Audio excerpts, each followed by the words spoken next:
This meeting is called to order. Good evening, everybody, and welcome to the City of Boynton Beach City Commission meeting. Today is June 21st, 2022, and the time is now 6:04 p.m. As with all of our meetings, the rules of civility and decorum will be enforced. When discussing an item, commissioners must first be recognized by the chair and not interrupt the speaker. Public comments must be addressed to the commission as a whole, not to any individual on the dais or in the audience. Displays of rudeness, insults, or personal attacks are strictly prohibited, and disruptive behaviors from the audience, including but not limited to yelling, stamping of feet, and similar acts are also strictly prohibited. Disruptive individuals will receive a warning, and should they persist, you may be asked to be removed from the chambers. If you are asked to leave, you may not be readmitted to the meeting. Please govern yourselves accordingly. Madam Clerk, welcome. Please begin the roll call. The microphone.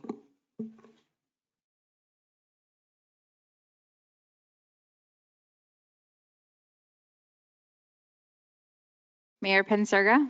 Here. Vice Mayor Cruz. Present. Commissioner Hay. Present. Commissioner Turkin. Here. Commissioner Kelly. Here. Mayor, you have a quorum. Thank you. Our invocation for this evening will be led by Pastor Bob Bender of Christ Fellowship Church and immediately followed by the Pledge of Allegiance led by me.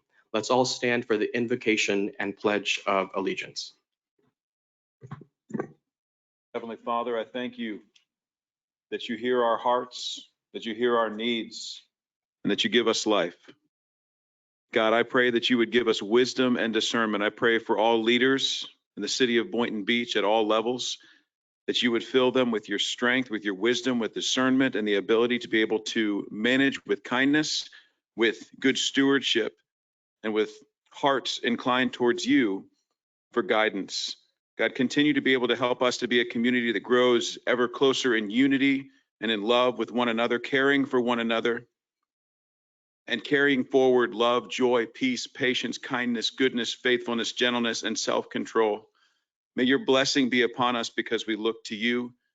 We thank you. I pray this in the name of the Lord Jesus. Amen. Pledge allegiance to the flag of the United States of America and to the republic for which it stands, one nation, under God, indivisible, with liberty and justice for all.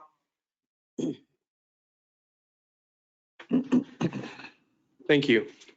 Moving on to agenda approval, additions, deletions, and correction to the agenda.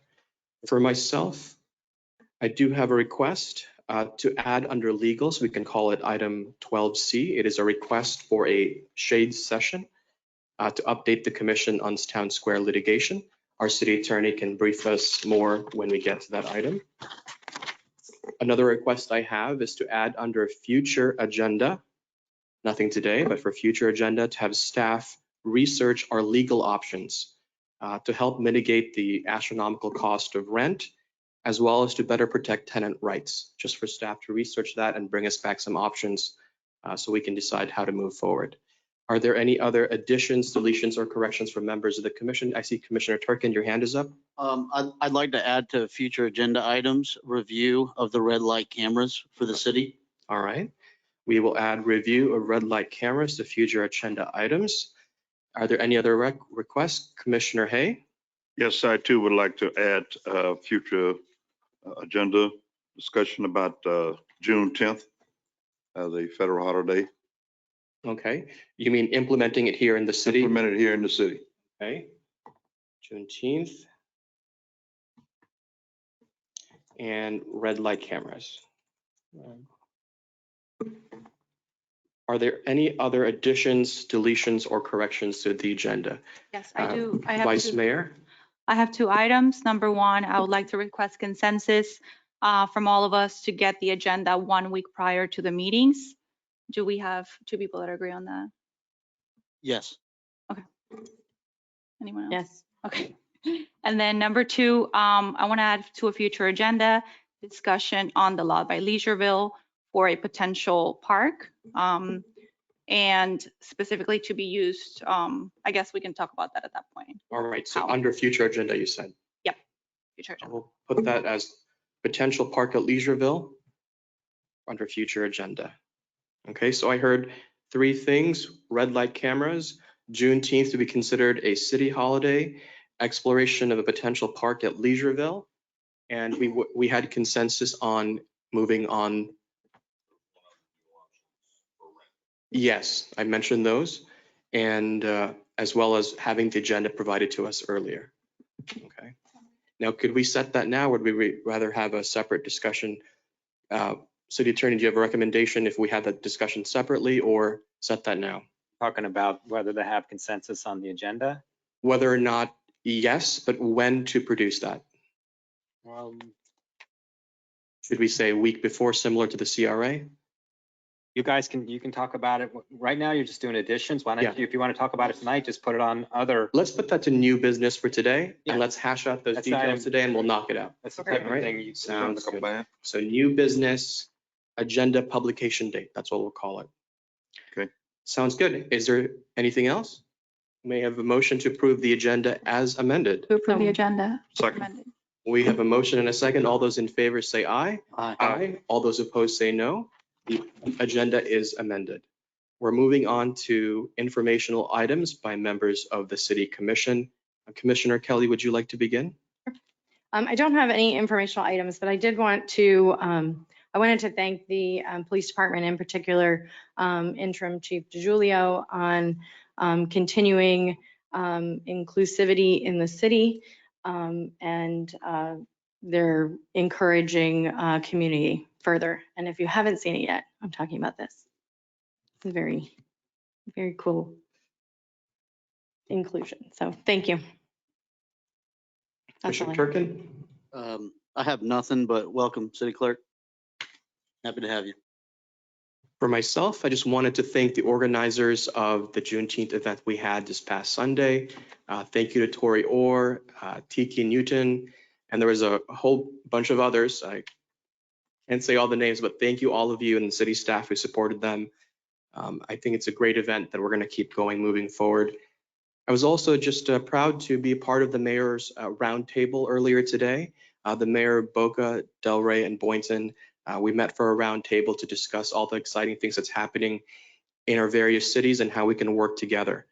And that's it for me. Vice Mayor Cruz.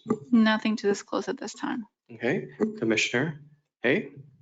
Yes, I would like to ditto what you said about Juneteenth. It was very exciting. We also had the opportunity not only to visit and participate in Boynton Beach Juneteenth, but we also went down to Del Rey and participated in there. So that went well too. But I'd like to say too that on the feeding of South Florida, I've gotten many questions about what happened, and it's the day has been changed. Instead of being on Thursday morning, it is now on Saturday morning. Same place at East Hester Center at 7 p.m. So please spread the word for those who may be interested that the distribution of food has changed from Thursday to Saturday morning until further notice. Thank you. All right, moving on to announcements, community and special events and presentations. The first item under 3A is a proclamation recognizing June 27th, 2022 as National HIV Testing Day. Esther Dukas, Program Coordinator with Found Care, will accept the proclamation. The proclamation reads as follows. Whereas in the United States, more than 1 million people are living with HIV, and every 15 minutes, a new HIV transmission occurs, resulting in more than 34,000 annual new HIV diagnoses. And whereas in Florida, more than 117,400 people are living with HIV, and an estimated 10 new transmissions occur daily. And 1 in 7 persons with HIV don't know that they have it.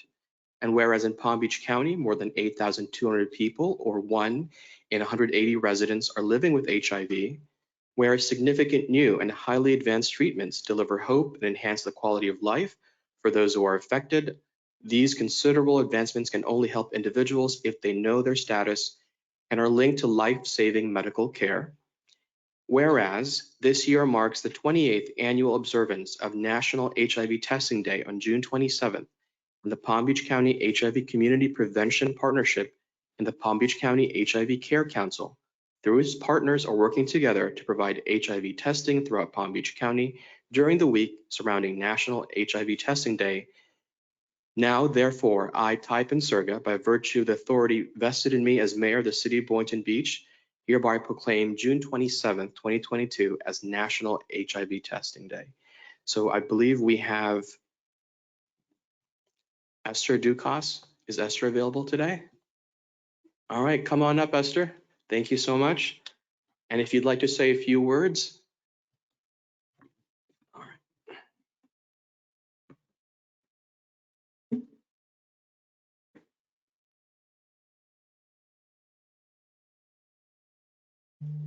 Hello, everyone. Hello.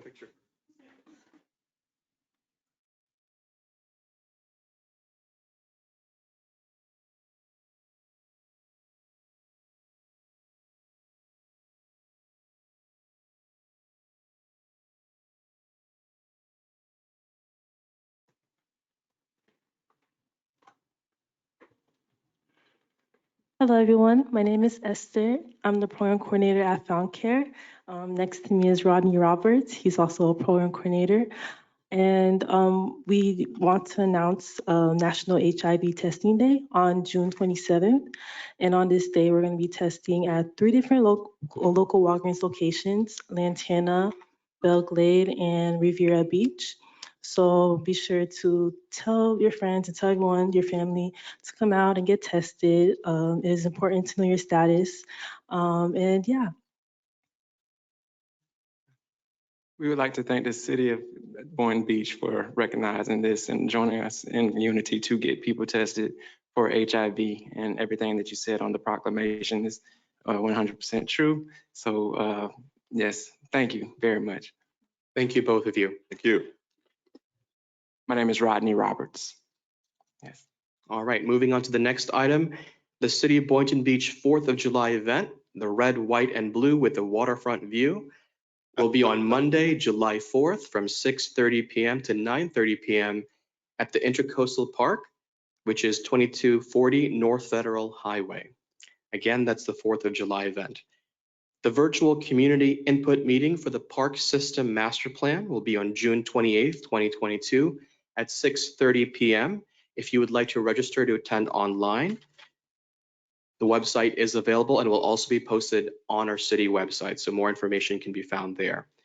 The fiscal year 2022-2023 budget workshops are scheduled for July 11th through the 13th, 2022 in the Police Department Community Room, 2100 High Ridge Road. Those 3 dates are as follows: on Monday, July 11th, 2022 at 10 a.m., on Tuesday, July 12th, starting at 10 a.m. again, and on Wednesday, July 13th, starting at 5:30 p.m. This third meeting is on a as needed basis. The City Commission will also consider adoption of a preliminary fire assessment rate resolution and a tentative millage rate resolution at these workshops. That concludes announcements. We are now moving on to public comments on items not on the agenda. Again, individual speakers are limited to 3 minutes per meeting. Comments must be addressed to the commission as a whole, not to any individual on the dais or in the audience. The public comments period is not a Q&A. It's often misunderstood as a Q&A. Staff and members of the commission will take notes during that time, and we will respond to the things we hear after the meeting has concluded. Displays of rudeness, insults, personal attacks, and disruptions from the audience are again prohibited. If you are joining us virtually and would like to speak, please keep your digital hands raised throughout the duration of in-person public comments. After the in-person public comments have concluded, we will no longer accept virtual participants. I will inform the virtual speakers when you have 30 seconds remaining on the clock. Let's begin with those in the room. Bishop Wright, I see you're here. Please begin when you're ready, sir. How's everybody on the dais? God bless everybody and everybody in this audience. I want to thank the city and everybody who contributed to the Juneteenth. Thank you for taking into consideration to make this a city holiday. It is a federal holiday. Thank you for showing up like your words too yesterday, Commissioner Hay. And thank you for supporting this. But I want to say within these 3 minutes, we put something in the budget for Boynton Strong and Bernard Wright Ministries. It was $50,000. And that was a piece too. It was 100,000, no, 50,000 put in there. It was 50,000 for those speed bumps, and you put two, and it was two is four of them at the Saracen Park, but no more. I know they didn't call 50,000. It was about where we talk about their need with those children. You also put 50,000 for Born Strong and Burnout Right Minister to Market. We've not heard anything about that. So do we need to revisit that, or we'll talk about that at the next budget meeting so we can do that, and then y'all can employ us to do what we need to do in marketing everything down in District 2 in respect to what's going on in Boynton. The third thing I want to talk about, it seemingly y'all going to the whole 180 days for the conclusion of this SJ situation. I'm just trusting that this city, God knows, historically and culturally, doing the right thing, would do the right thing and making a decision to do what need to be done, that is fire and arrest, so that this officer can go and do what he needs. And all of us have gone through this, jails and prisons. It's your just dessert. And we're talking about justice, fairness, equality, which entails disparity, total absolute accountability. There's no other way it could be. And there's only two things up now. Are you all going to concur with the Florida Highway Patrol? That would really be a slap in the face, and I can't see what the conclusion would be, you understand, in that respect, and what the aftermath would be. I still got a minute and 11 seconds. Something else I really wanted to talk about, it seemed to be eluding me. And yes, we need to do something about right between my street and 3rd Street. I always call about those bumps there, right by the Sarah Simmons going with Gold Mine Mama House. Man, they put the stuff there and it just seemed too cheap. Don't last but one rain, and there's holes. And so I appreciate it, you all, let's just redo that whole street. So they've been doing that for years. I mean, 12 years, just filling the holes, filling the holes, filling the holes. So let's get these streets together. I appreciate that too. I appreciate a response to what I've asked about. Thank you. And have a great day and enjoy your life. Thank you. Next speaker. Would you like to come up? We'll go back and forth and take turns. Okay, peace everybody. Urban Sinez, just wanted to just give some thanks about the Juneteenth event, just kind of raise some of that stuff up. Thanks to some of y'all that came out there, Commissioner Hay, the mayor and the interim manager. Appreciate had some good conversation out there. So it really was a great event. I mean, there was a lot of laughs, a lot of just good times. Want to say thanks to some of the food trucks and all the vendors that came out there. The music, entertainment, living the rhythm. There's a lot of even some good press for the city, and I think on Sun Sentinel and other things that picked up some good energy. So that was good. Miles Blackman, young kid who I mean, there wasn't a single dry eye in the place after he performed. And some of the other folks, Chris Freeman, who gave really inspirational talk to a lot of our youth that was out there, just telling them to do right, listen to their parents, and just really giving them a testimony from a lifestyle that he lived in the past and how he didn't want them to duplicate. It was a really powerful moment. And a lot of people got to really flex their entrepreneurial muscle out there and do well. My daughter was actually out there selling cupcakes, sold her first cupcakes on Sunday, and she was really excited about that. So we really appreciate just the whole energy. And this is the type of stuff that we really, as Born Strong and working with Tiki, that we wanted to bring to the community. We really advocate for those who make less than $25,000 a year. And we want to bring these type of events to this audience. And we had a few folks in the community come and share their talents on stage. Like I said, folks flexing the entrepreneurial muscles. And these are the type of things that really helps. So we appreciate the city working with us. I want to thank Miss Mary for, especially with the position that she was in, really working with us and being flexible. Eleanor and her team, and of course, just Gotti really spearheading, just bringing this to the city, whether you know the whole story of that or not, but really bringing that, Ms. Tiki coordinating. So it was really, and the community at large, it was really a great event. And our team, we're going to be debriefing and seeing how we can improve from what happened this year and make it even better for next year and the years to come. So just wanted to share that. Thank y'all. Thank you. Mr. Orr? Torrio, 106 Northeast 7th Avenue. I got a question about the workshops. Like, okay, I understand y'all say 10 a.m., but them days I got to work all day. Like, what about the guys who get off at 5:30? Like, could we consider to put? Because because you got Wednesday if needed. So if y'all get it right Monday and Tuesday, is we gonna do it Wednesday still? Because I get off work at Wednesday and I want to come be a part of that budget. How will we go about that? I want to speak on that too, you know. And also I want to speak about Juneteenth as well. I'm glad everybody came out who came out. Everybody enjoyed themselves. You know, I enjoyed myself. You know, I want to give a shout out to Miss Mary as well. And a big shout out to Miss Eleanor and her whole staff and the city of Boynton as well. Woodrow Hayes, coming up with my dolphin hat on. You know what I'm saying? But I really enjoyed myself, man. You know, I love to see all the kids out having fun. You know, like Irvin said, you know, we do attack the community that make under 25,000 a year. So we want to try to bring a smile on their face any chance they get. You know, bigger and better. I know it's gonna get bigger and better with the help of the city as well. You know, and, but I just want to see if y'all really could consider this time on this budget meeting, because that's just the time. Just like, is everybody gonna get a chance to come there and like be a part of this? Because last time we had budget meeting here, was down at Gateway, and they had it at reasonable times, and it was kind of packed. But 10:30, I got to work. I can't call off back-to-back days. I might could call off half a day, but not back-to-back. So with that, I'm out.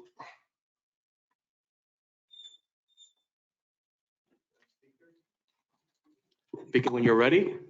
My name is Cindy Falco Di Corrado. I want to talk about inclusion and fairness.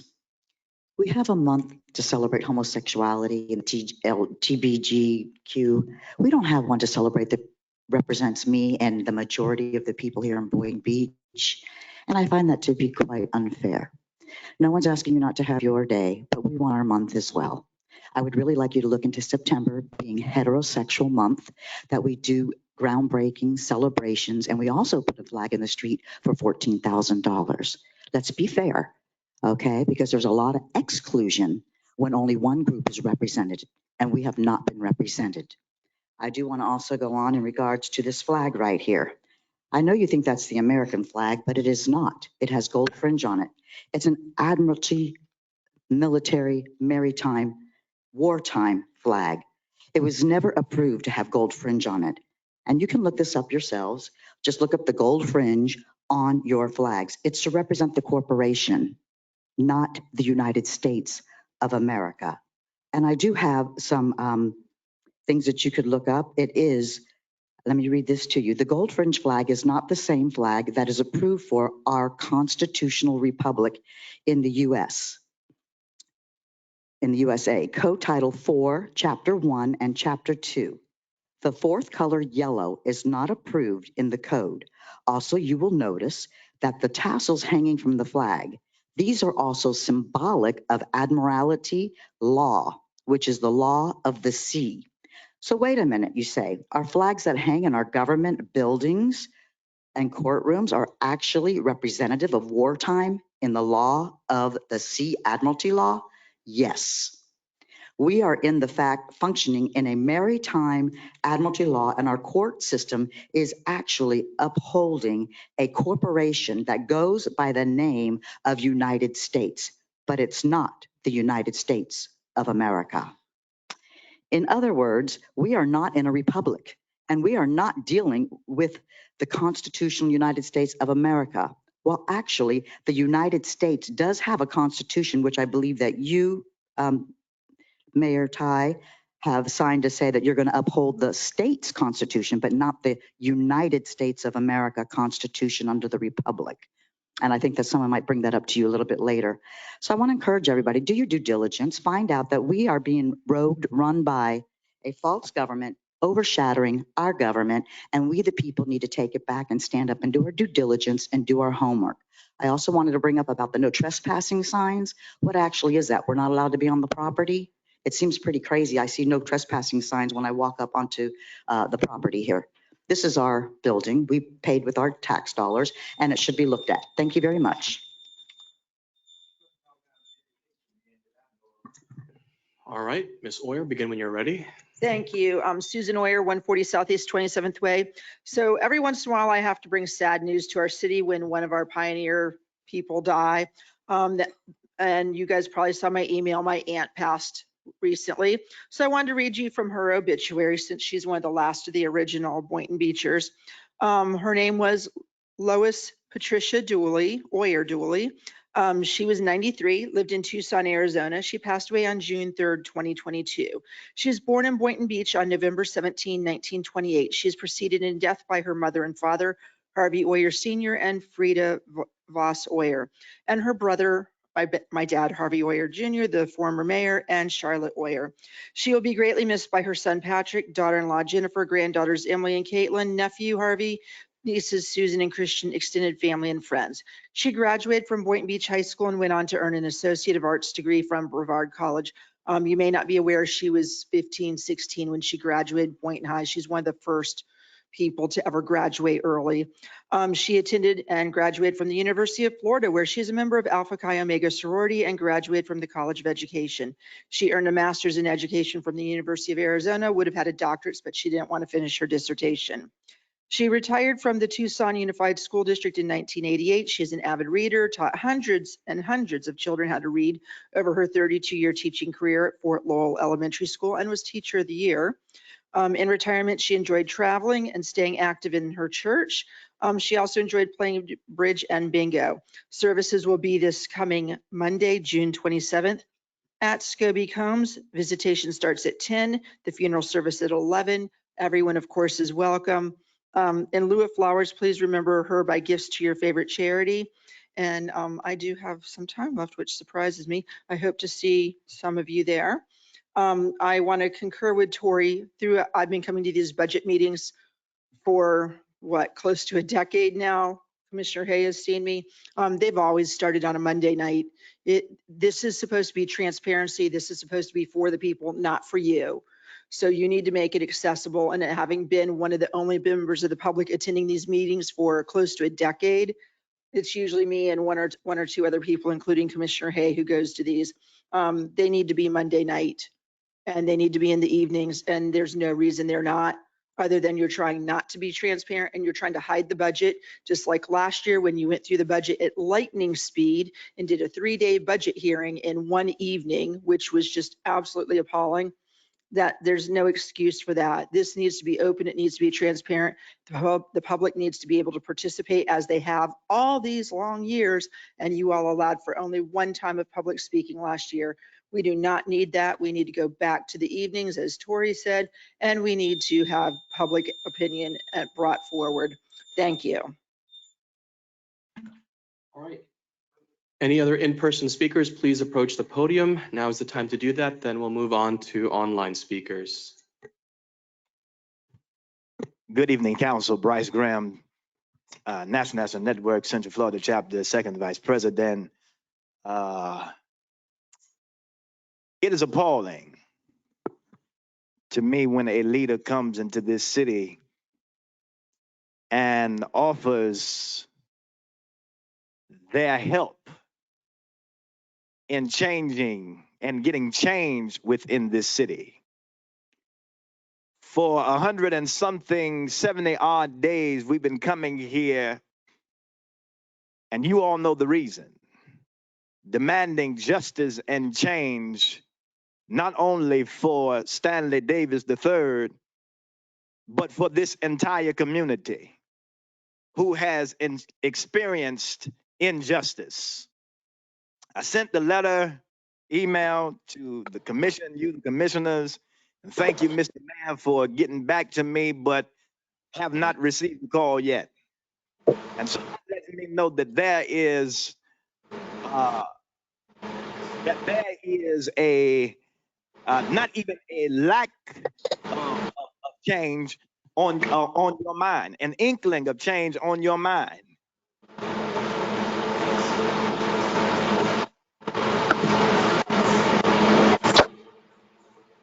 And asking for change within this city. You want to talk about police reform. You want to talk about all of these things, but yet there is no action.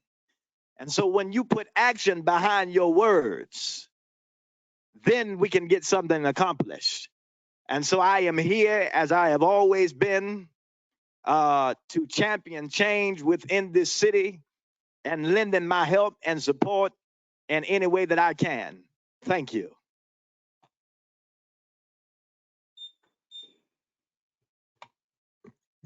Last call for public speakers in person. Mr. Vignoli, you were the last one I see. You remember my name. I appreciate that. That's my legal name. Ernest McNolly, Ernest George McNolly is my full name. 710 Northeast 7th Street, Unit 407, Boynton Beach, Florida, 33435 is my legal address. It's on my passport with my full name and all my information, date of birth, everything. It's called legal. Now, I think we all understand that when a notary public, especially one that is a city clerk, works for the city, and they notarize a document, the Florida state law says everyone has to present either a passport or a driver's license with full name, address, etc. And then the notary looks at the document and asks some questions like, oh, it's interesting. You live in a post office box? The document says street and address number, but you put post office box. The top says put your legal full name. Like if my name was Joseph Robinette Biden Jr., the president. When you're sworn in, that's what you're sworn in by, your legal name. There's no faking, no fraud allowed. So now, here's the problem. This city clerk who did this has left under nefarious conditions. We all know that because once they started to see what I was opering public records, she violated her state law Florida notary. Well, she's gone, but that's not really where we're going. Also, the city lawyer, James Charnoff, who knows better, but didn't do anything, is also gone. Also, the city manager, who was part of this, is also gone. So my question is, who's left? Gregory's gone. Snow's gone. Joe's got to go. Right? What's going on here? How does a state attorney come in here, David Arenberg, and swear somebody in with a phony name and a phony address? And then after the swear-in, hug and kiss right in front of us all. What country are we in? What country? Well, you think it's funny, right, Cortez? You think everything's funny. You put a post office box too. Where's your address? We don't have a mayor, by the way. According to Florida law, we don't have a mayor. And according to Florida law, if you read at the bottom of that document with the city seal on it and the city clerk and her notary, you're supposed to be charged with a misdemeanor, Mr. Amir Tyrone Pursuga. That's all I have to say. Have a good night.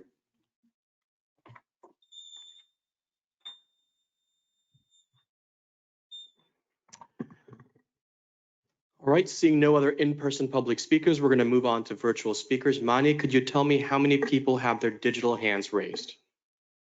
Mr. Mayor, we have 3 hands raised. All right, please unmute the first speaker. And again, to those online, I will let you know when you have 30 seconds remaining on the clock so you can pace yourself. Our first speaker is Danny Farrell. You've been unmuted. Please feel free to begin speaking. All right, you may begin when you're ready. Okay, thank you very much for having me this evening. My name is Danny Farrell. I live at 4414 Round Table Court. That's in the lovely Sea Meadow community. I want to thank the mayor and Commissioner Kelly for the work they've been doing on the traffic situation on Gateway. About a month or so ago, we had a fatal accident here. Right, Gateway as we exit our park. And we've been trying ever since to get something done about that. So I just wanted to thank the mayor and the commissioner for the work they're doing. We've noticed a lot of increased police presence here, and it seems to be making a big difference. So thank you very much on that. Also, I wanted to mention that me and my husband took our first trip downtown, and we visited the library and got library cards and had lunch. And we actually saw the Pride mural that's on the corner of the street. Very moving, very nice dedication. I appreciate that. And as a member of the LGBT community, it means a lot to me that the city cares about me and my husband and our rights as citizens. That's all I have. Thank you, Mayor and Commission.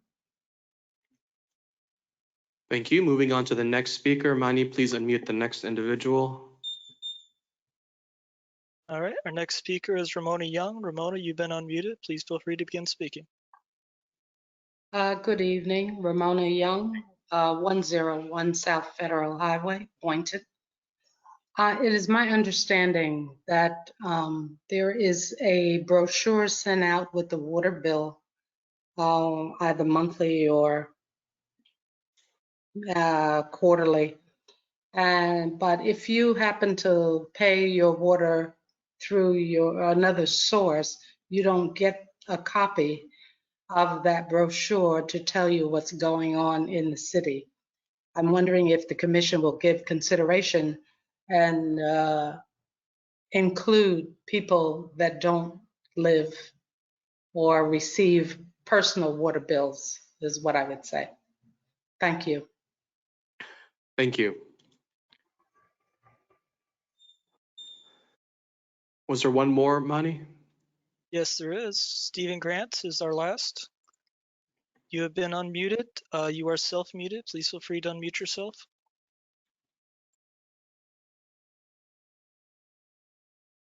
Mr. Grant, begin when you are ready. I will let you know when you have 30 seconds remaining on the clock.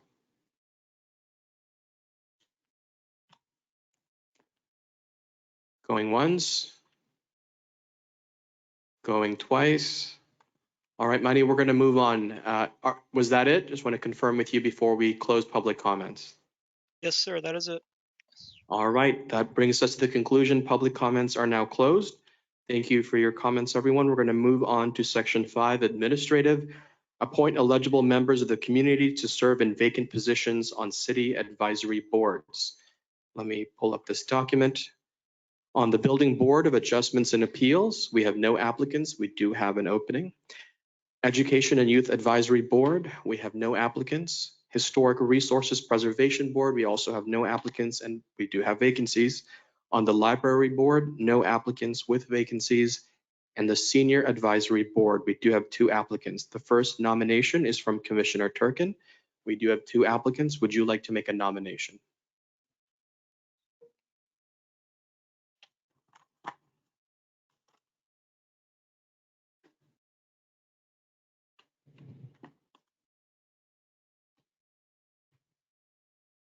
I'd like to nominate James Watson.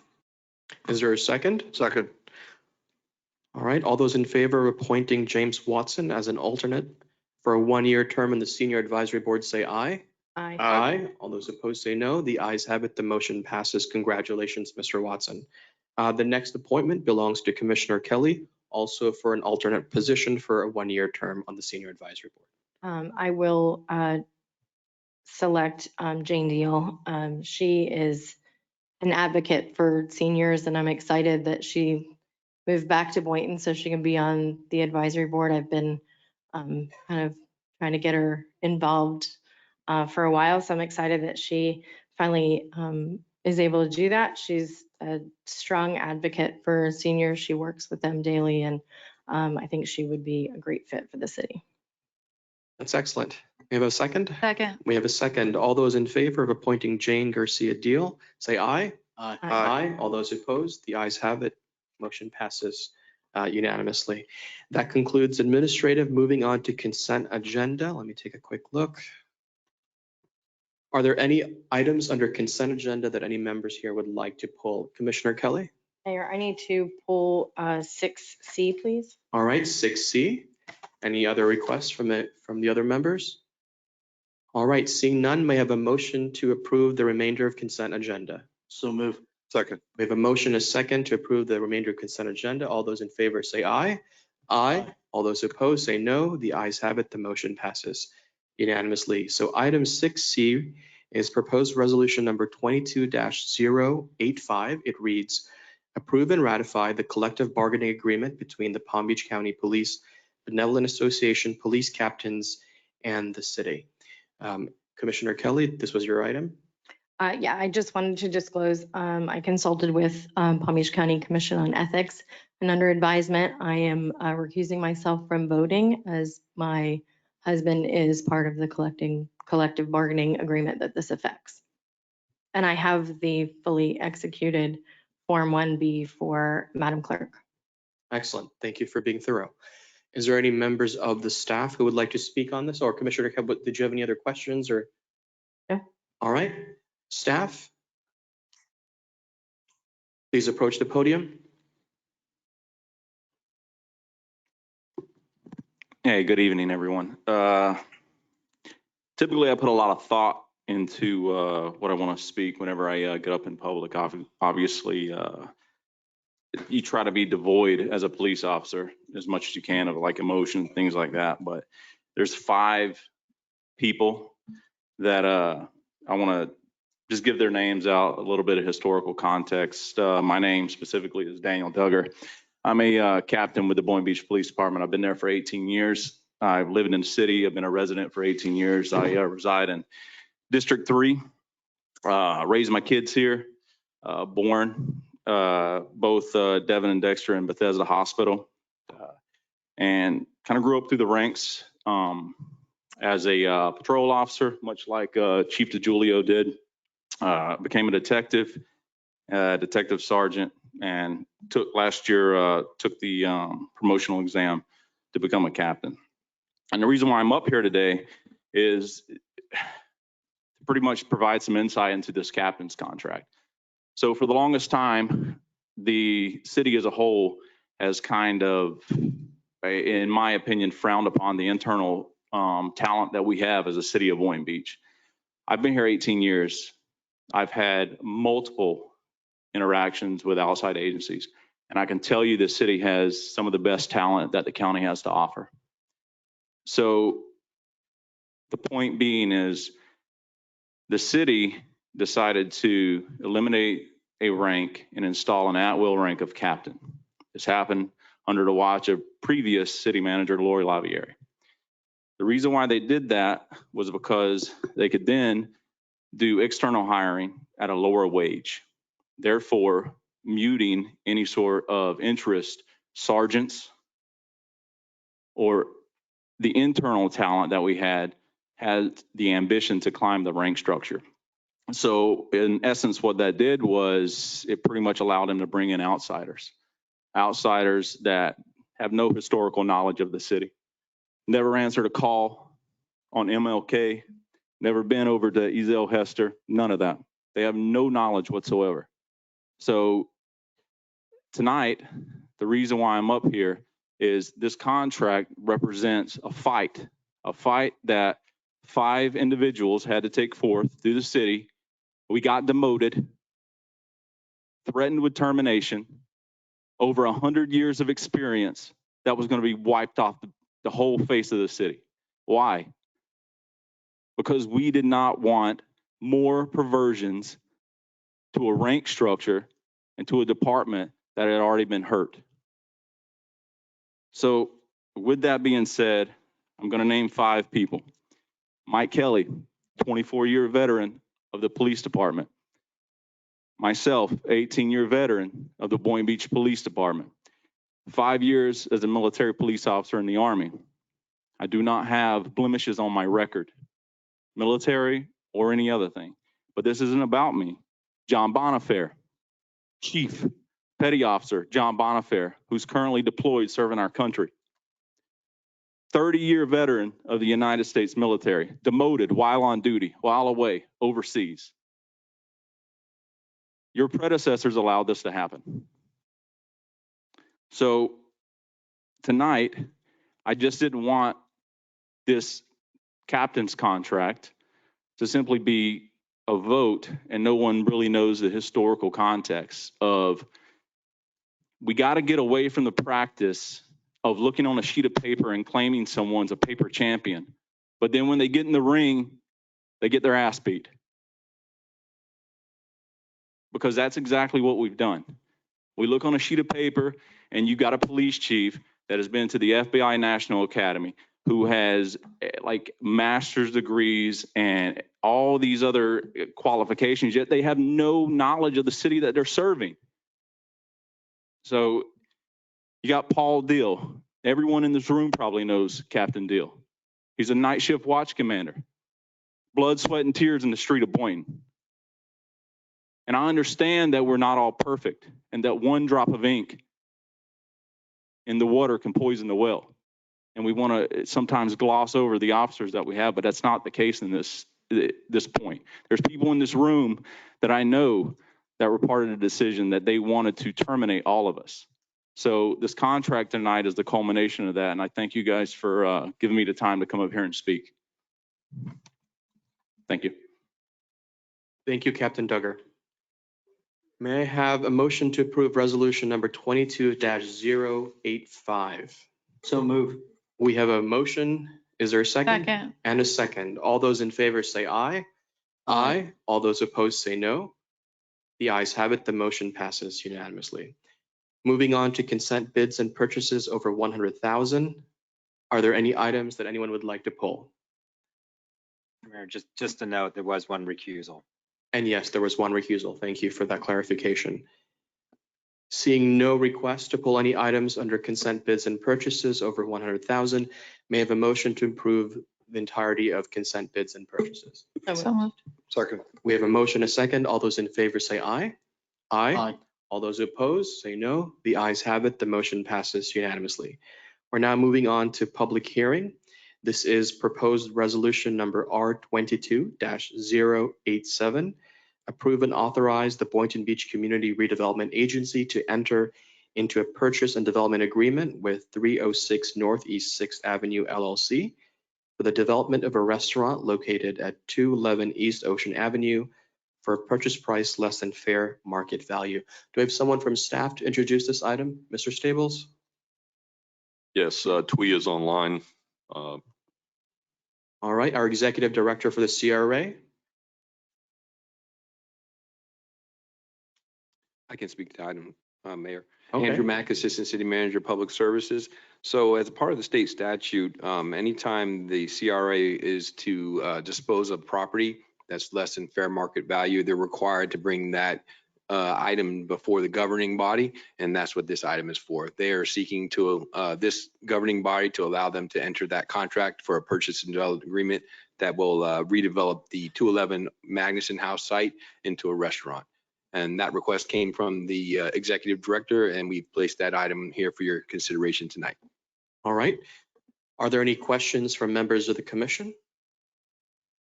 Okay, seeing none, are there Mr. council? Mayor, this is a public hearing. It was noticed as a public hearing, so just a reminder. Yes. So we're going to proceed now to public input. And if you would like to speak specifically on this item, now is the time to approach the podium and to speak specifically on this item.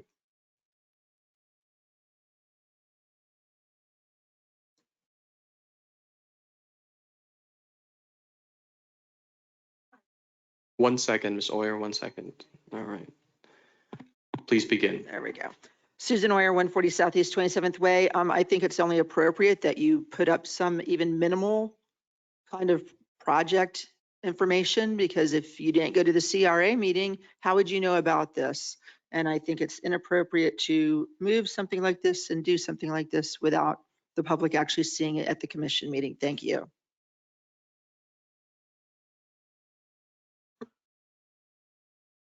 Good evening. Good evening. I'm Sandra Watson, 348 Boynton Bay. Just got a question. As for this below value, do we know what value they're selling it for? And if we do, can that be publicized? Thank you.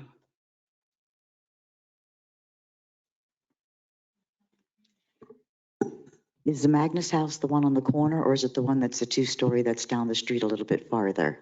I'm just a little bit confused which one it was, because I know that one of them was going to be a restaurant, and they were going to use, or there was talk of using trailers in the back part to make it a kitchen. So this is the little house on the corner or the big house? I'm just a little bit, don't know which one. So if they're going to make it a hamburger joint, is it big enough to be conducive to something that's really wonderful for our community? I mean, if it's just hamburgers, it doesn't really say a whole lot, and it doesn't make it special, I think, for all of us that live here to go get a hamburger.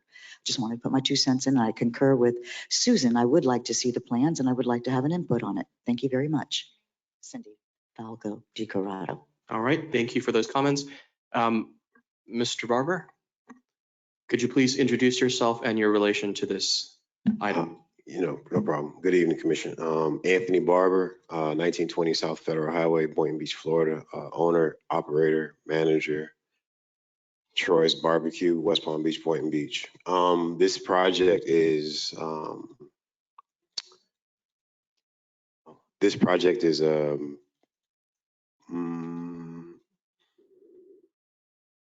special to me because this house has sat in Boynton for a very long time, and just as kind of one of the things that I heard the captain here mention about having been in the city for 18 years and having had his 2 children being born at Bethesda Hospital. I've been in Boynton 35, almost 36 years, and I'm born at Bethesda Hospital as well. So it means a lot to me to provide the opportunity to redevelop an undeveloped piece of land and turn it into something amazing. It won't be a simple hamburger joint. When we spoke to the Sun Sentinel about 3 weeks ago, we told them that we're looking to do brunch on Saturday, Sunday, and we're looking to do a 7-day-a-week operation with a full course meal of American style dining. And as recently, my partner and I have concluded on a name for the project, and it will be affectionately named after my grandmother, who lived on MLK and lived on Seacrest and passed away in 2016 at the tender age of 90 years old. And we're going to call the restaurant Pauline's. And it will have shipping containers, but the shipping containers are not trailers, but if that's the title you want to afford them. The shipping containers will have a walk-in and freezer and cooler, an outdoor bar, restrooms, and we'll have indoor dining and outdoor dining. With all the development that's going on Ocean Avenue, what they will probably be done within the next 5 to 6 years, we look to be part of an anchor to the downtown area, which is going to really bring energy to this area. We're going to make sure that we have foot traffic throughout the day, not just at night or not just in the morning. And just to clarify, because I know it was a concern that this is going to be, if the guy that owns Troy's Barbecue says it's going to be a barbecue restaurant. Well, it's not going to be a barbecue restaurant. I can cook something other than ribs and brisket. So it's going to be a full service restaurant with a bar, with occasional music at appropriate volumes for the residents. And it's going to add value. And most importantly, it's going to add jobs. Between the 2 locations that Troy's Barbecue has, there are 60 employees right now. So this restaurant in itself should provide another 30 jobs if people want to take them. So that's 30 jobs that we're going to add to Boynton Beach immediately.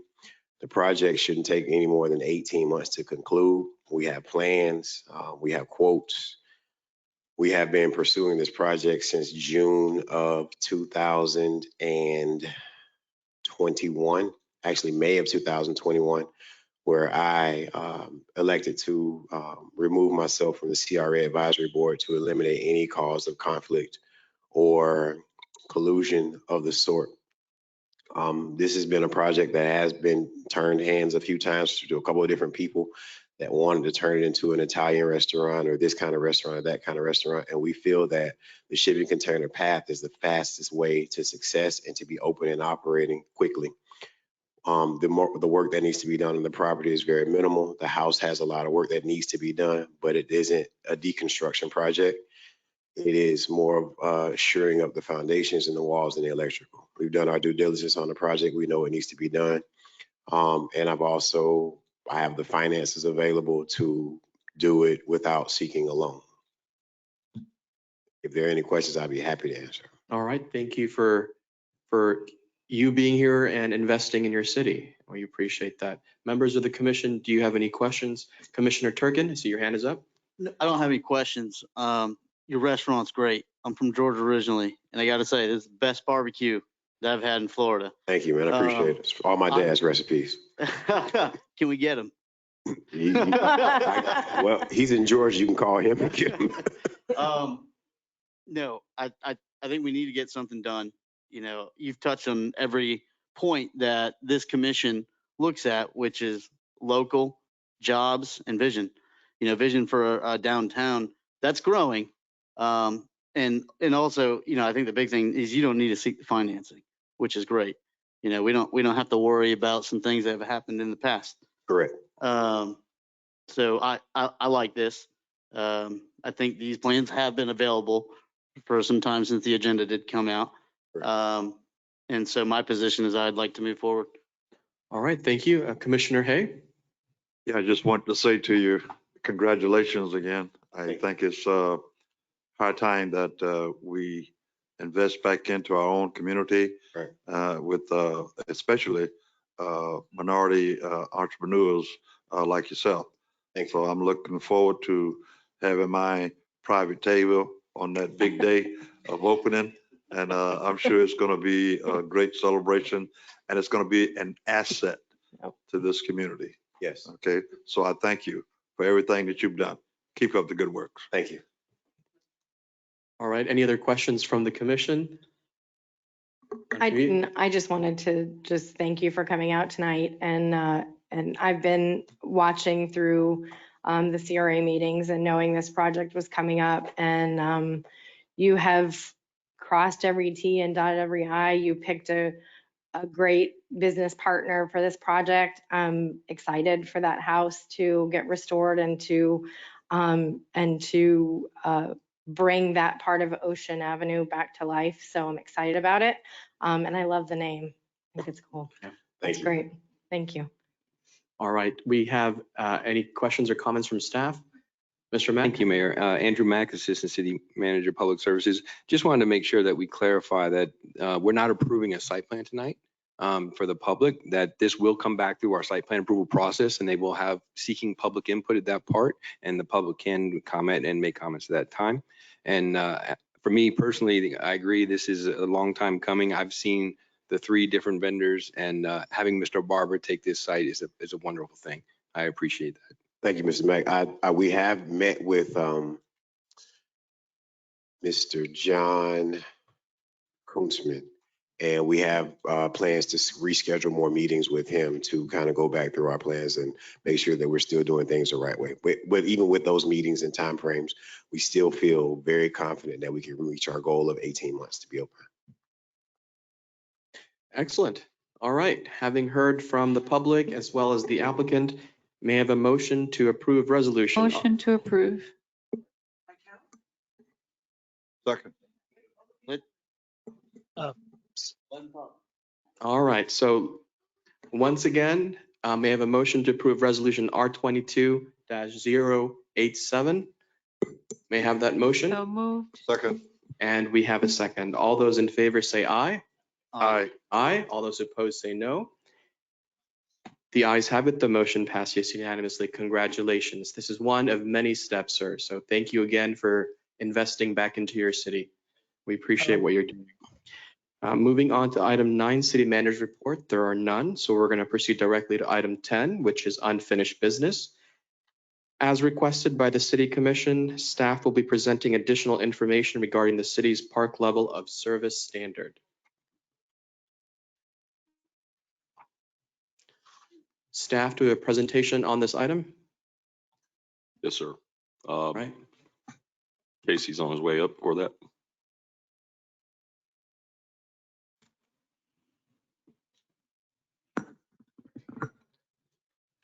Good evening, Casey Young. Good evening, Mayor, Commissioners. Casey Young, Recreation and Parks Director.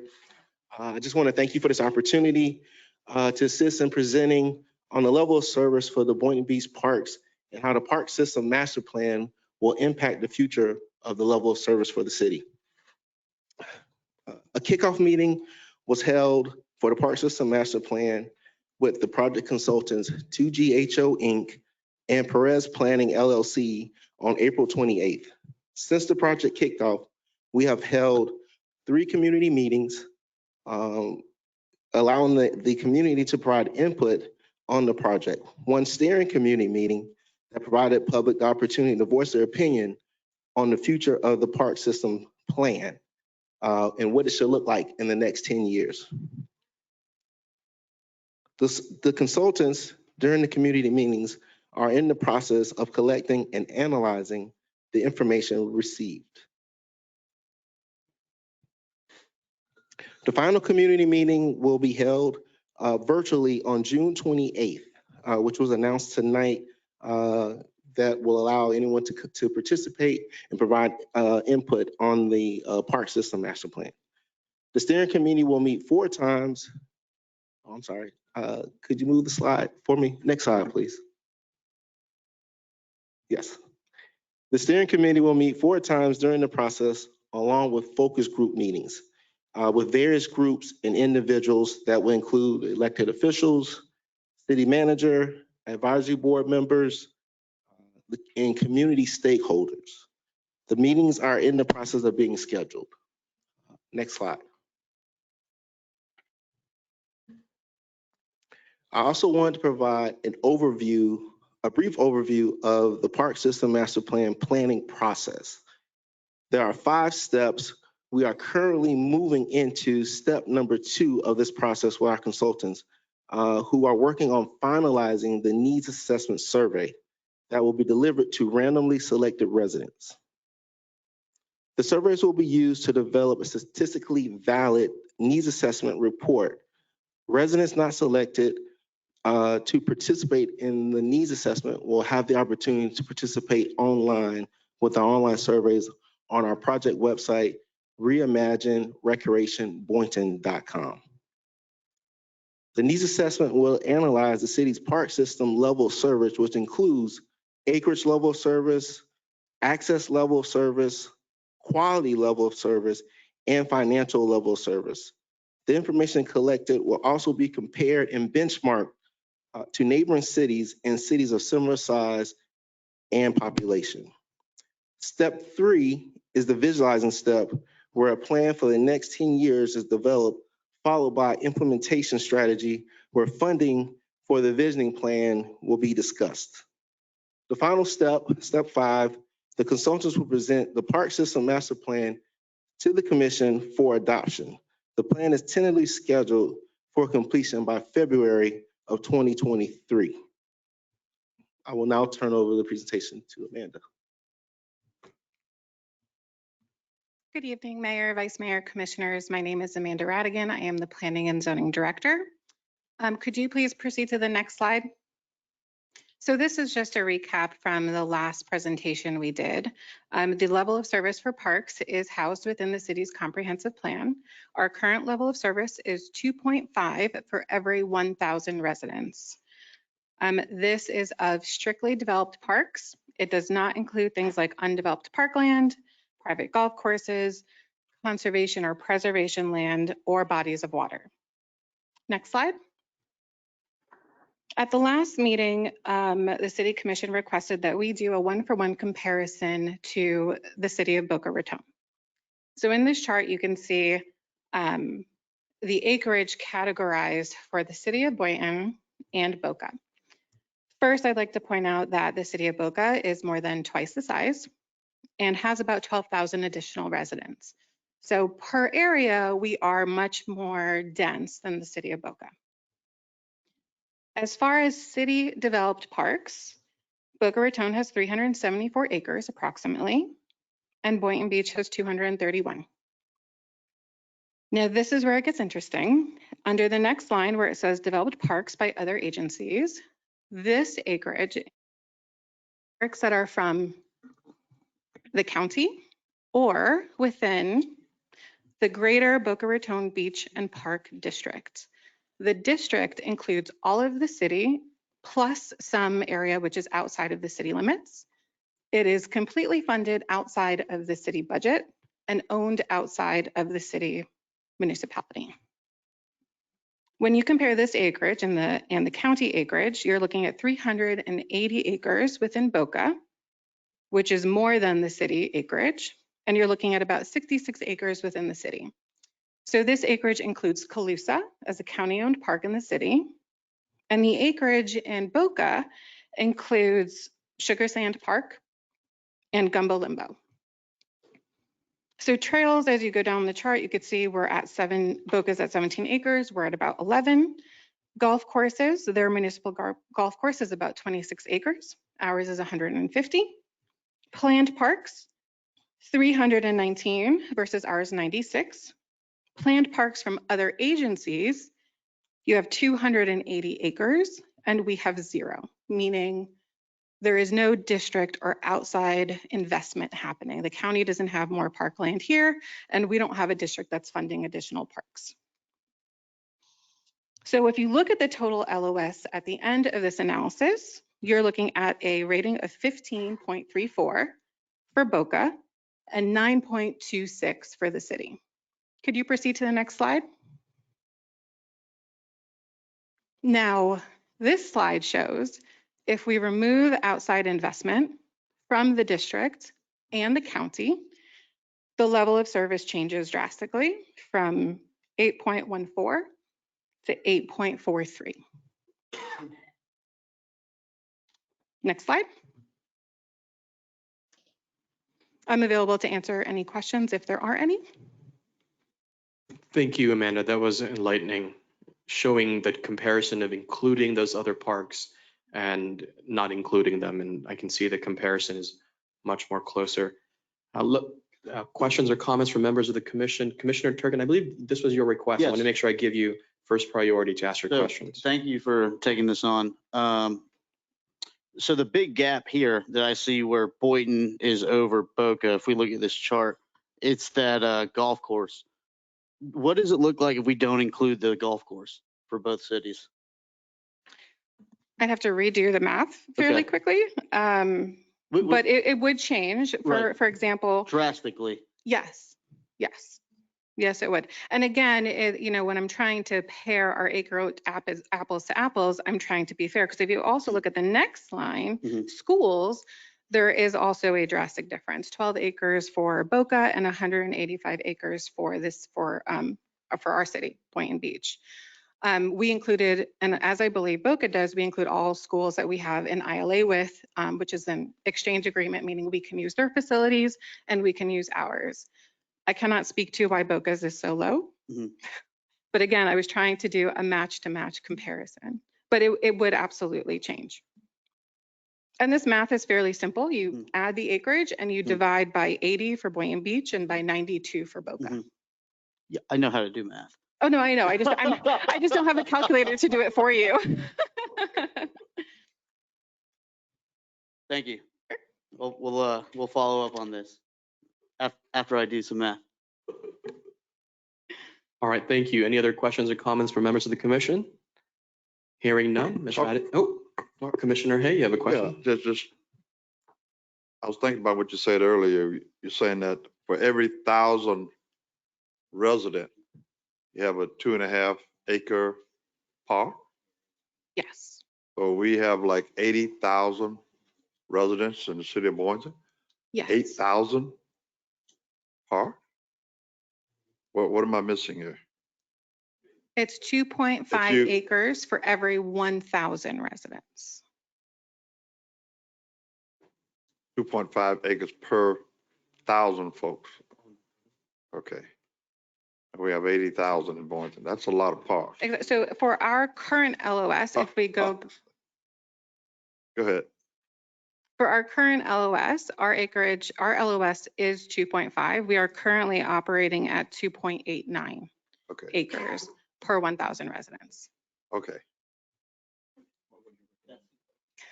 That brings it down a little. Okay, thank you.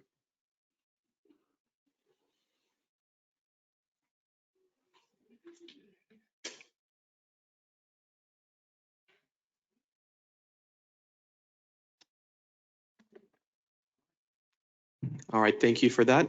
I received an update from council that there were virtual speakers. So, excuse me, for virtual speakers for a previous item. Amanda, thank you so much. If there's nothing else on this item from the commission, thank you for your time. Is this eligible for public comment? I see why not. Okay. Okay, Do so we need to go let's, back? this is an internal administrative item, but absolutely we should hear public comment on this as well.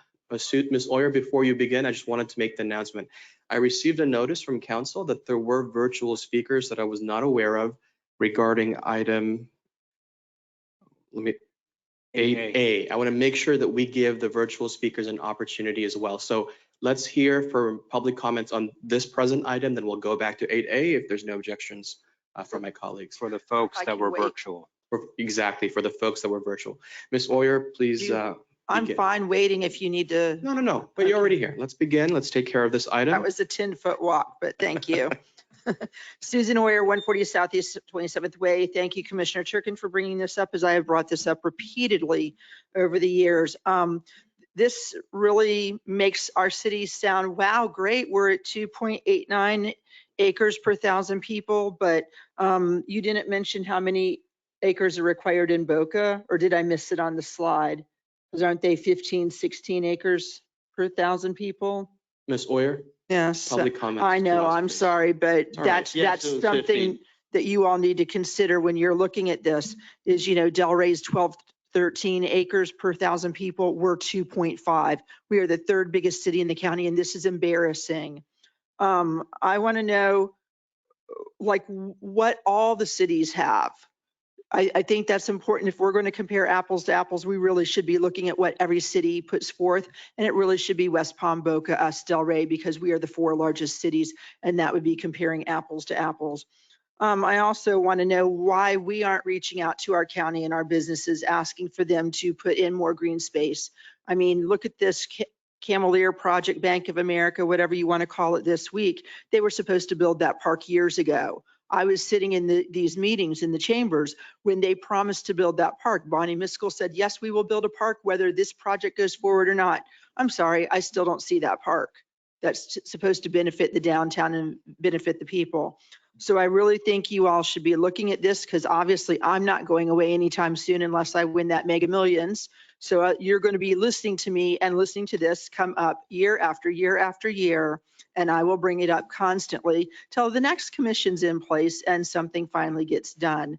So please look at this. And if you really want to start off your years with a bang and actually do something beneficial for our city, then please address this park issue. This is horrendously embarrassing. The Sun Sentinel did a huge story on this. I want to say about 7, 8 years ago towards the end of the recession, and their studies found out it was grossly impacting our property values and our ability to recover from the recession, because we did not have enough green space compared to every other city. And as we're walking into potentially another recession, long or short, this is going to directly impact every one of us, and it will impact your ability to spend money because you won't be getting the taxes for it. So please go ahead and start making an effort to increase our green space. Thank you. And thank you, Commissioner Turkin, for listening to me. Thank you. Any other in-person speakers regarding the presentation we just saw? Yes, sir. Please approach the podium and begin when you're ready. Thank you. I'm going to give my full legal name, Ernest George McNolly. I'm going to give my full legal address.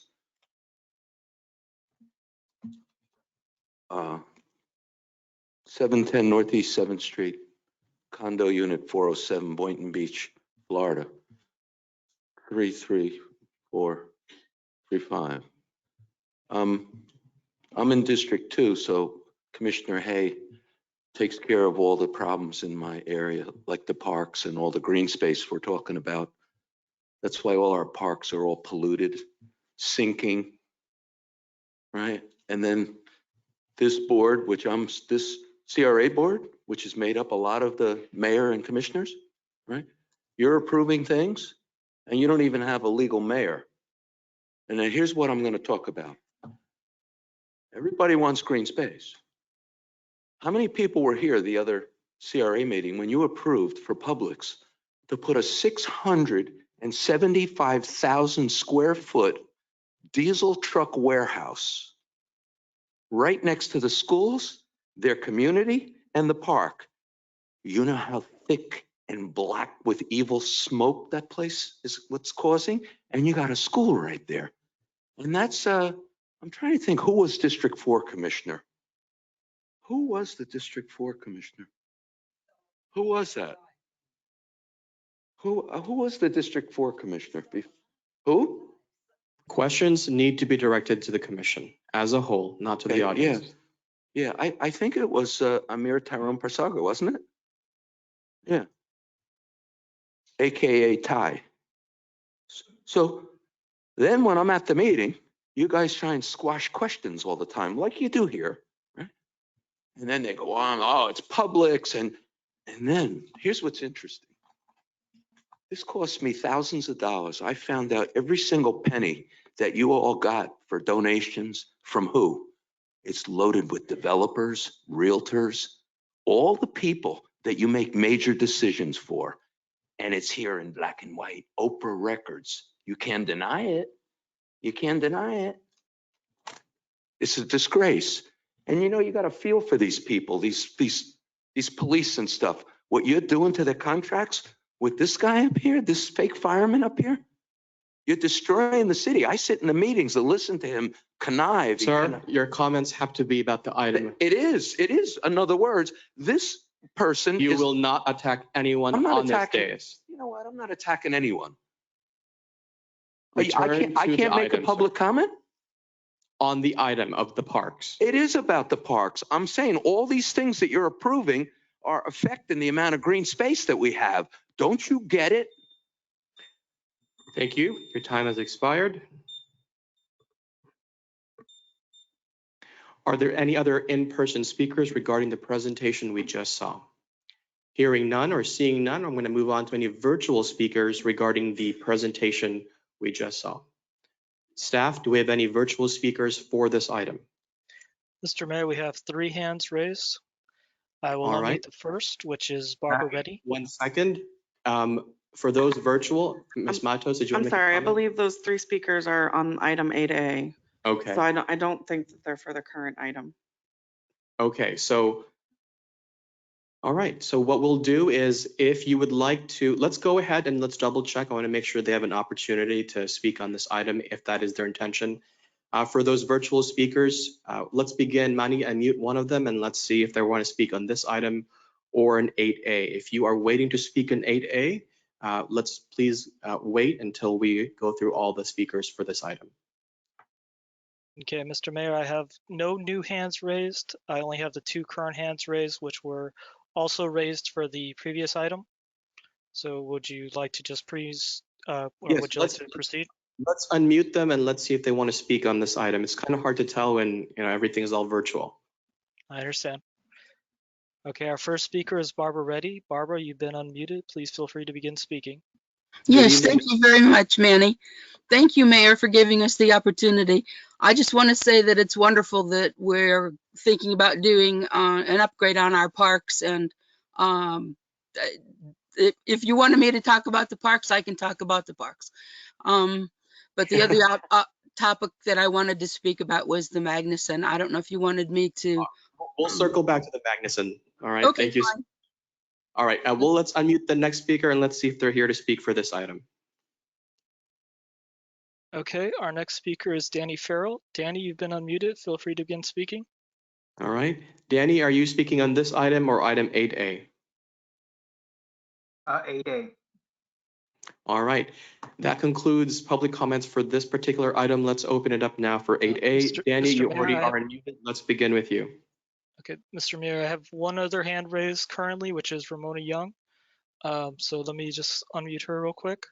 And Let's double check. No, I probably, sorry, didn't put my hand down on the last time. That's okay. Let's begin with Mr. Farrell. Please go ahead and begin when you're ready to speak on item 8A.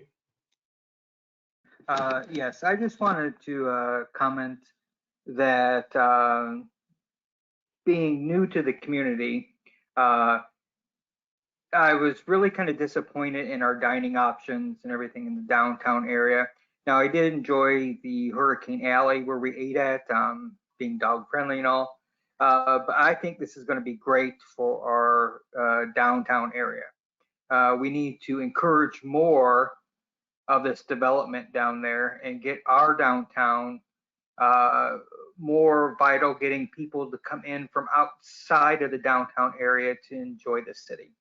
And that's all I had. All right, thank you so much. We're going to move on to the next hand, Manny. I believe there was a Barbara Reddy, you said?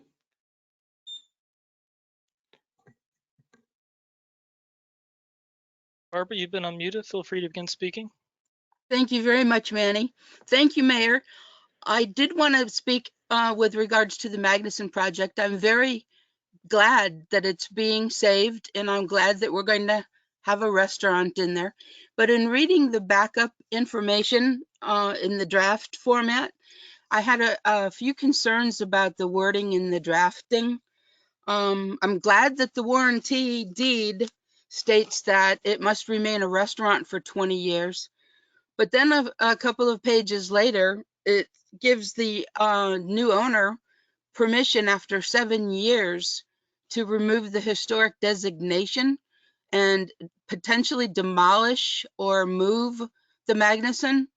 I was a little bit concerned about that as being contradictory to the 20-year warranty deed that the draft started out with. And my other question had to do with, hopefully there's a reverter clause in there somewhere. Certainly we've learned from our recent episodes with not having reverter clauses on things, that deals can and sometimes do fall through even when we don't want them to. And I was just a little concerned that there's not a reverter clause in there somewhere where we don't lose the Magnuson at some point. That's it. Thank you very much for letting me speak. Thank you, Barbara. Manny, can you please double check, are there any other speakers for item 8A? We have one left, Ramona Young. Ramona, you've been No. unmuted. Feel free to begin speaking. I thought my hand was down. I either get heard or don't get heard, but I didn't have anything to say. All right, thank you, Ms. Young, and thank you, Manny, for your assistance. We have now covered public comments. I know that was a little messy, but you know what? It is what it is. It's virtual and we make do with what we can.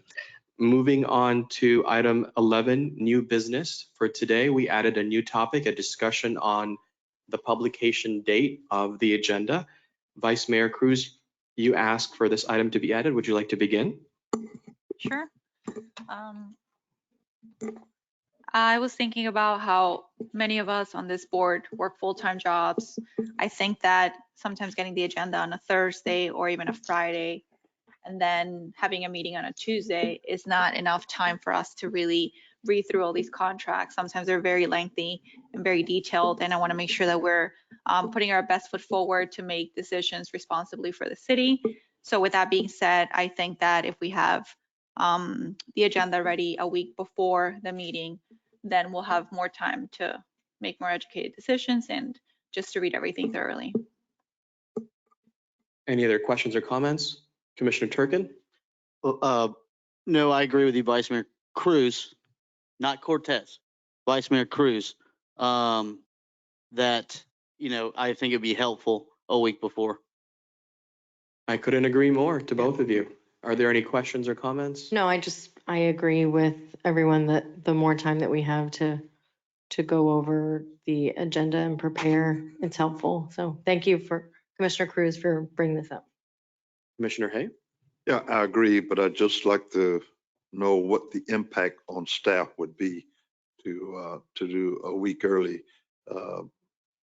because it's been the other way for so long. I'm just wondering, could they do that type of turnaround a week before our meeting on Tuesday? The answer is yes. We just set the deadline at a different time. One of the fears that I have is there may be some items that would have to be walked on due to the nature of the city business sometimes. I will be sure to communicate with you all if that happens.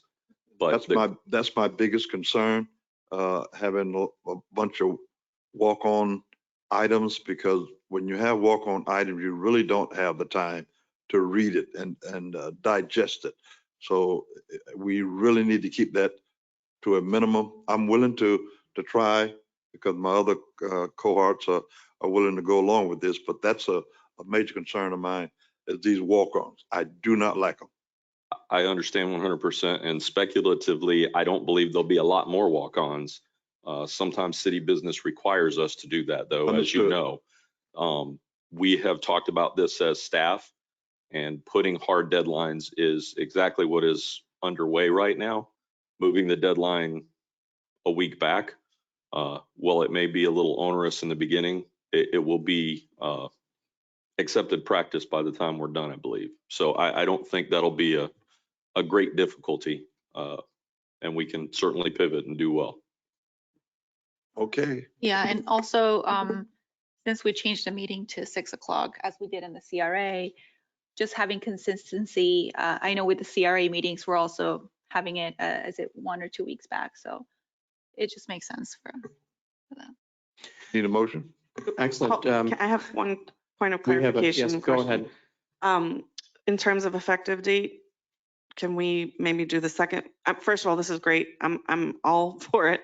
But can we do the second meeting in July to have that week? Understood. We're going to need some time to transition into this new phase. I believe we have consensus. Is that sufficient for legal and staff? That's enough for me if it's enough for staff. All right. I think the direction is clear. We're going to set a publication date starting the second meeting in July, 1 week prior to the commission meeting. All right. Moving on to legal. The first item, 12A, is proposed ordinance number 22-014. It's its second reading. Council, would you like to begin? Members of the City Commission, this is an ordinance of the City of Boynton Beach, Florida, designating the property known as Casita de Sueños, located at 330 Northwest First Avenue, Boynton Beach, which is more fully described herein as a local historic site, and the addition of this 1924 mission-style one-story single-family house to the city's local registry of historic sites, providing for non-severability clause and providing for an effective date. This is a public hearing. All right, thank you, Council. Staff is available. This is second reading, but they are still here if we have any questions or comments from members of the commission. Any questions or comments on this item? Seeing none, I'll proceed to public comment on this item. If you would like to speak specifically on item 12A, please approach the podium now. Specifically on 12A, please approach the podium now.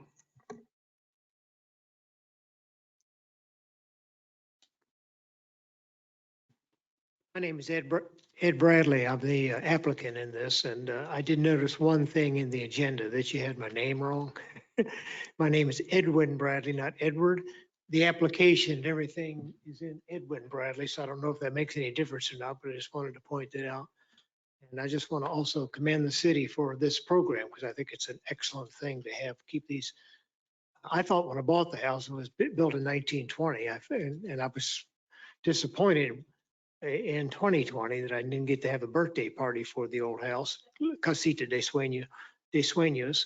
But I found out through this process, it was actually built in 1924. So in 24, we'll have the birthday party. Assuming you approve. All right, thank you.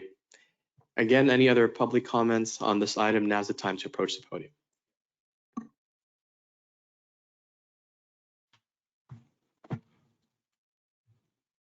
It's about the historic designations, right?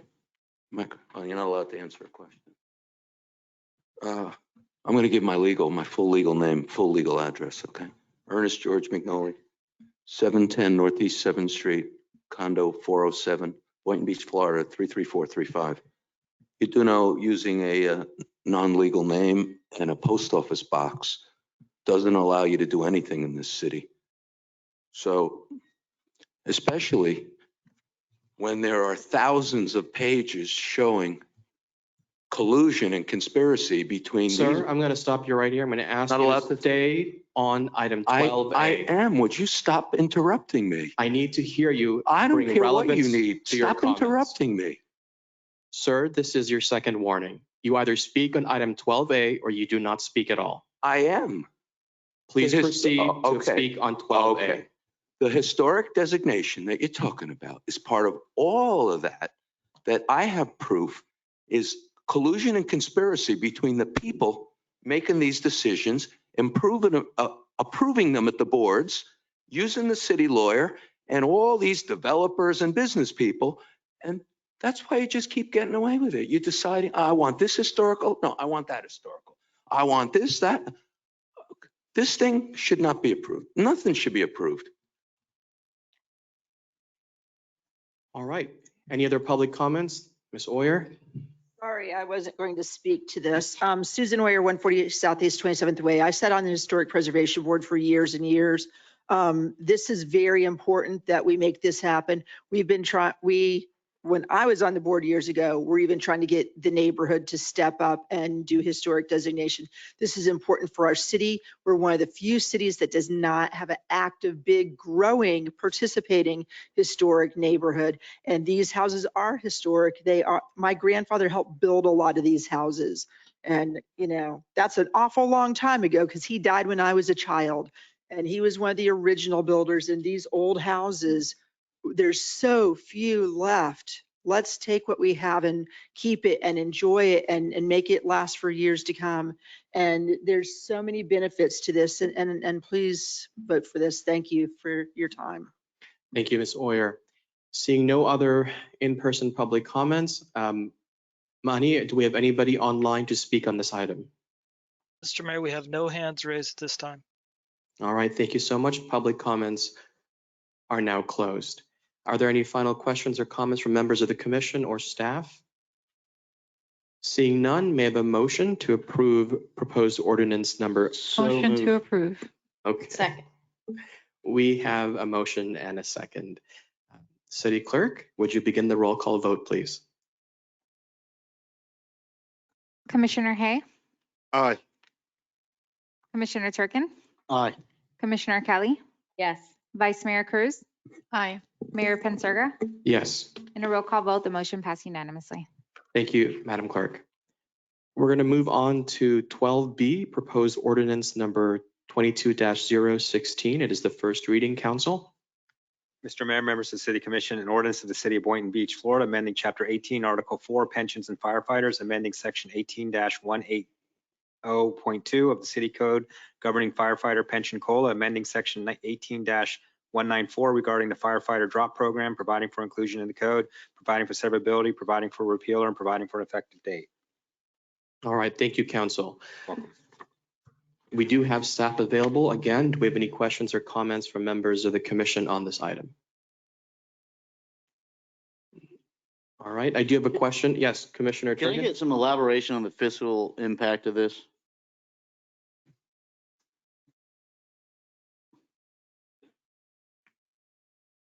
Yeah, what specifically are you asking? And I can field it. What is the overall, I'm seeing a decrease. Is Correct. And bottom line is a decrease. Correct. Okay, I just wanted that clarification. That's correct. Thank you. So really, there's not a true fiscal impact that's going to cost the city more. Correct. Okay, thank you. All right, thank you so much. Any other questions or comments? Council, I just wanted to confirm with you, this is first reading. Is public comments for the second reading, is that correct? Or? Yes, this is not noticed as a public hearing, so you have a public hearing on second reading. Okay, just confirming. Thank you so much. Having said that and hearing no other questions or comments from members of the commission, we will have public comments on this item in the second reading. May I have a motion to approve this ordinance? Motion to approve. We have a motion and a second. All those in favor say aye. Aye. All those opposed say no. The ayes have it. The motion passes unanimously. I did it again. Oh, so close. Madam Clerk, we do have to have a roll call vote. This is a matter of tradition. Please proceed. Commissioner Hay, Aye. Commissioner Turkin, Aye. Commissioner Kelly, Yes. Vice Mayor Cruz. Aye. Mayor Pensurga. Yes. In a roll call vote, the motion passed unanimously. Thank you, Madam Clerk. Okay. I believe that brings us to the end of this evening. We do have one new item under legal. 12C. This was a request for a shade session. City Attorney, please elaborate on this item. Mayor, members of the City Commission pursuant to Chapter or Section 286.0118 Florida statutes, an attorney-client's closed-door session is requested to discuss the case of City of Boynton Beach, a Florida Municipal Corporation plaintiff versus JKM BTS Capital LLC, defendant Palm Beach County Circuit Court case number 50-2020 CA 01278808888 MB. Those in attendance are expected to be the mayor, members of the City Commission, interim city manager Jim Stables, city special counsel, litigation counsel Thomas Barrett, and myself, as well as a court reporter. The purpose is to update the commission on the status of the negotiations and to further those conversations. We're looking to set this meeting probably the week of July 5th. There's some scheduling issues that we need to work through. We don't have to set the date and time tonight. We're going to get back with you once we have confirm some availability with our special counsel. Are you going to reach out to us individually? We'll work through the clerk's office once we get some dates. All right, sounds good. It'll be noticed, and of course, as you know, there's a public portion, and we go to the closed door session, so it would have to be noticed and whatnot on that. But statutes require me to request that meeting in advance, and that's what I'm doing this evening. All right, thank you so much, Council. Are there any other final questions or comments from members of the commission for the evening? I just want to say for the record, I did not take any donations from developers. All right, thank you. If there's nothing else, we have a motion to adjourn this meeting. We have a motion and a second. All those in favor? Aye. Aye. The motion passes. Have a good evening, everybody. This meeting is adjourned.